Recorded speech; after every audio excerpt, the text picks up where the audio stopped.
Hello and welcome to Story Radio, the podcast for readers, writers and lovers of short stories everywhere.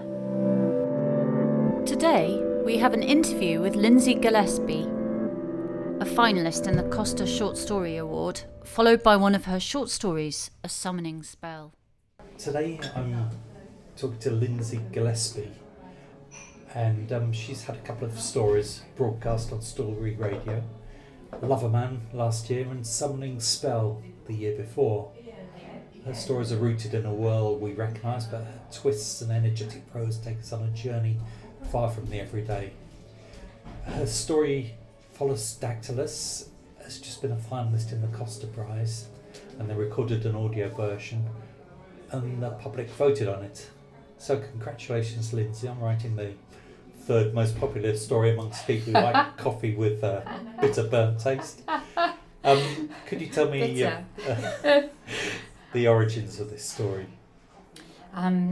Origins of the story was hanging out down Berlin Gap, down the coast, and if you go down there, every pebble you stand on and every pebble you pick up has a hole in it. And the holes are made by Philosdactylus, otherwise known as piddox, and they're awesome when you find out about them, and I just wanted to write about them. Right, and that's Berlin Gap on the south coast in Sussex, between Brighton and Eastbourne. Yeah, marvellous place for piddocks and people. Okay, and could you tell us a little bit more about the story?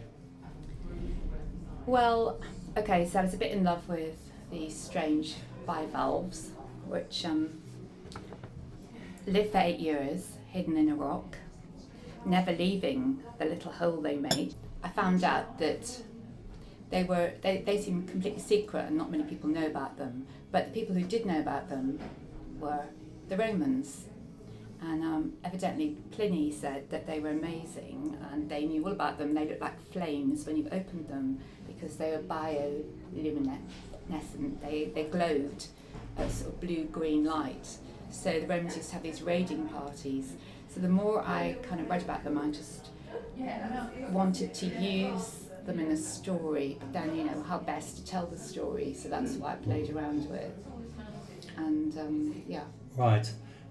So are there elements about the piddock that kind of emerge in your story? Well, in the story itself, they're like, they possibly save, they possibly, redeem or save the protagonist, and maybe, Right. it's a bit of useful secret information he has. Okay. And your story's actually set on the Kent coast, isn't it? Yeah, that was, okay, so that was I went to Deal, and that was it was a brutal kind of weekend, very dark and a bit bleak. And then I found this big sign, there's a massive sign there about the Romans landing there, so that was interesting too. So I guess, usual things kind of smash up against each other, and that's how you make a story. Sometimes it works. Great. Yeah, well, I think it really works well in that story. How did Costa actually let you know about how your story became one of the finalists? 11:20 on the 18th of November by text. I know that because I was in the queue for my booster jab in Churchill Square in Brighton. So I was waiting, and strange text came in. So that's how. Okay, and so they just tell you straight away you're the finalist and no kind of long list and short list? That's right. They just say, is it your story? Are you the author of it? And there are 3 stories to be considered, for the shortlist, And were you involved in the recording of the audio at all? Did they kind of let you? They asked notes, short notes. Right. So with me, I had 2 protagonists with kind of from a fairly similar backgrounds. That was a bit challenging. So both East End, middle-aged men. But they sort of made a difference between them. They just, differentiated, and that was it, just short. Didn't go along to the recording? No, anything? no. And how did you feel about the recording? Yeah, it was. I thought it was good. I thought it was better than reading it in a way. So Yeah. Which surprised me, but yeah, it did. And the way the Costa works is the 3 stories are available in audio, and then the public vote on them, and you're not allowed to reveal your identity. So Yeah, that's right. what did that feel like? That must have been a bit strange. Well, yeah, I mean, it kind of. So if November, it was November when people were told, and bearing in mind then from then till the 1st of February till the winner was announced, that was quite long, and it was. I'd forget about it for ages, and then suddenly think, oh yeah, yeah, it just felt a bit unreal, like it wasn't really going to happen. But then when I went along to the event. Yeah. So could you tell us a little bit about the event?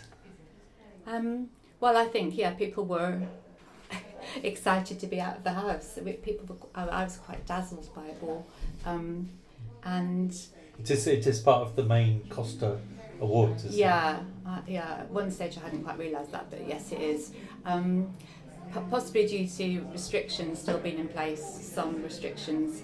Everybody was there wasn't much mixing, so the short story guys were all together on one table, and then Best Bio was on their table, Best Children's was on theirs, so yeah, I did get to meet Caleb Azuma Nelson. I was sitting quite near him, and Claire Fuller sat next to her, and it was tightly choreographed. Things kicked off exactly the minute they said, and it was over way too soon for me. So, was there any freebies? Good drink? Yeah, great drink. Interesting food that people maybe were preferring the drink though, and great bags. Yes, all the books, plus Costa coffee tins of, and Chocolate Aero Costa coffee. Get free Costa coffee for life or anything? No, got 2 tins. That's your lot. It's probably just as well. And when you wrote the story, first of all, did you have a kind of sense of it having a special quality that felt like it was working particularly well? I just wanted people to enjoy the Piddocks, really. I just wanted them to like them, to get into them. I just thought Piddocks are special, so I wanted to get there. And I think because I think I wasn't sure about my 2 characters, these 2 old East End guys, but the more I dug into them, I thought they were okay, and they did the job, and then I got fond of them, and yeah, it took quite a few goes really to get their voices. And has the experience kind of affected how you think about your future work? Has it kind of given you a particular direction or something to focus on? Well, I just think it's good to be weird, just to dig in deep to stuff that you think is a bit out there. So that's my opinion, but and I think there's maybe an audience for loads of things, and shorts are brilliant like that. It's like a big box of pick and mix. You can find a story that's gonna challenge you, connect, or dark comedy or anything. It's all there in the world of short stories. Because this story was picked up for some other prizes as well. That you had to withdraw from, wasn't it? Yeah. Which is a shame. Yeah, that was weird. So I do think it was the power of the Piddock. Yeah. The bolas. Yeah. People liked. So focus on shellfish then. That's your tip for people in the future. Yeah, absolutely. Oysters, mussels. I'm coming for them. Have you got any other advice for people who are kind of thinking of submitting for coffee-related prizes? Well, I did look up that no, I think Costa are the only ones who do this marvellous thing for the short story coffee coffee-related people that do this marvellous thing for short story. After that, the next biggest seller of coffee in the UK is Greggs, and then after that it's Starbucks, and then Nero. That's how it Right. goes. So Okay. perhaps someone has to give them a shove. But with the short stories, as we know, as you know, Martin, it's competitions all the way, really. And don't enter 5 competitions, don't enter 15, just go mad. Enter loads. And what's you working on now? Well, a story about leeches. Great. Yeah, that's this weekend. Okay. So there you go. So I must be stuck with things that I like to hide in a... So watch out for next year's Costa Prize then. We know. Okay, that's great. Thanks very much. Thanks Martin. Thanks. That was Lindsay Gillespie in conversation with Martin Nathan. Now, if you'd like to hear some more of Lindsay's work, have a listen to A Summoning Spell.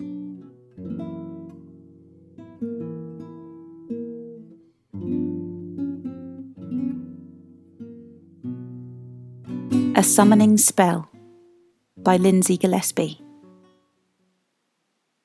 Can you make the love of your life appear just by thinking about them? I can. When I say the love of your life, you've got to keep your eyes peeled. The unloves, the scuzzes, the ones you curse to hell and back are more likely to pop up. They're easier to summon for some reason.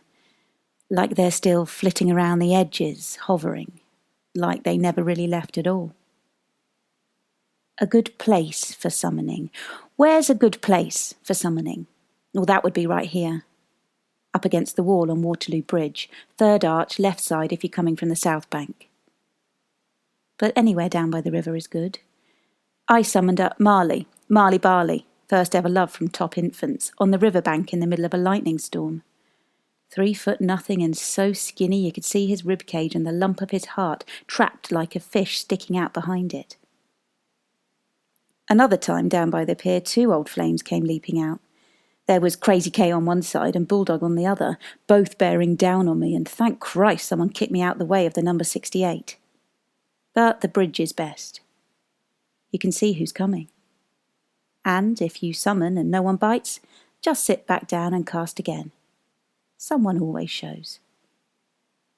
I know the bridge well now, and it knows me back. The river too. The river's tongue as it pushes hard against the bruised beneath of the bridge. The way the water strokes the arches like it's talking to itself. How the wind scabs the skin of the river and wrinkles it. I put my hand to my face. I know each wrinkle my true love put there. A good time for summoning. When's a good time for summoning? I'd say daybreak. That's when the fog wakes up and stretches along the riverbank to touch the cold arches. The fog breathes onto the bridge, makes it beautiful. That's the best time for a true love to swoosh up. What happens next is tricky. It depends who's made an appearance. Some just zoom up, have a word, zoom off again. Some plan on hanging out. If it's one of the wankers, you have to go in full brutal. Tell them to fuck the fuck off. I got a cuss off an old lady wino down the Kings. Fuck off, you 9-fingered shite hawk. Then set your face against the passers-by. You're just one more nut job hollering in the wind on Waterloo Bridge. Tell them they're shite hawks too. Or an old sweetheart might trip out. Give you a sly wink. Stick a cold hand up your skirt, pinch your bum. That sounds like Denny. Dirty Den, stoned as a coot. Who else shows up? Parrot. Parrot's always hanging around. The trouble is you can smell him a mile off, so I only summon him if the wind's blowing down river. When I met him, I said, "How come you're called Parrot?" He never said, just had on him a little bent smile. Parrot was a painter. Every day he painted the bridge. Said he wanted to paint it the same way Monet painted the old Waterloo Bridge. I could make myself useful, he said. I could sell the pictures to anyone passing. He'd start work at daybreak and I'd pile the tubes of frozen paint into my nest of coats and sit on them, warm them up. He painted me some days. That is, he painted all over me, a rainbow-coloured ring on every finger. He brushed gold along my eyebrows and rubbed ultramarine down my parting. The first time we sold a painting, it was straight down the King's to get rat-arsed, where he puked all over me before jumping on me.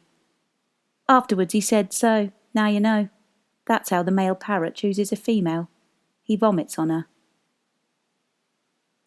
A good person to summon. Who's good to summon? Well, that's obviously up to you. The one I want to summon most of all is the hardest. He's the one who broke my heart. Now, I got him once, just half of him. I touched his hair, sequined with water. I touched the mole on his left cheek, the one that looks like a perfect black pearl.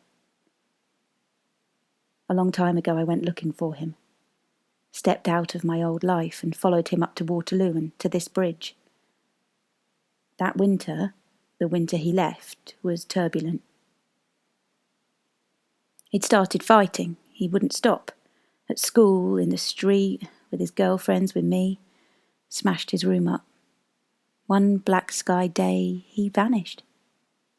Waterloo Station has a ghost picture taken around that time of a lad, a 15 or 16-year-old, jumping the barrier. There's a witness at the Jubilee who says he saw a boy with long blue hair, a wild boy, leaping about, buying tequila for everyone, anyone. That later, the same evening, there was some kind of punch-up in the Patriot the boy was involved in, and some said he'd started it in the first place. The final sighting came from a woman who says she remembers a boy with blood-tangled hair, flailing about at the edge of the bridge in the rain. The witness says she yelled, You okay?" The blue boy turned. Then the rain closed down on the bridge again, and there was nothing to see. Me and the bridge sit here waiting. Third arch, left side, if you're making your way from the South Bank.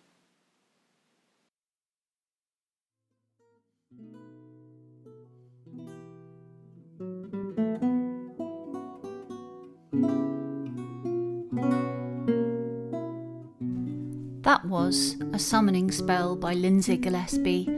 We'll be back next month with another short story.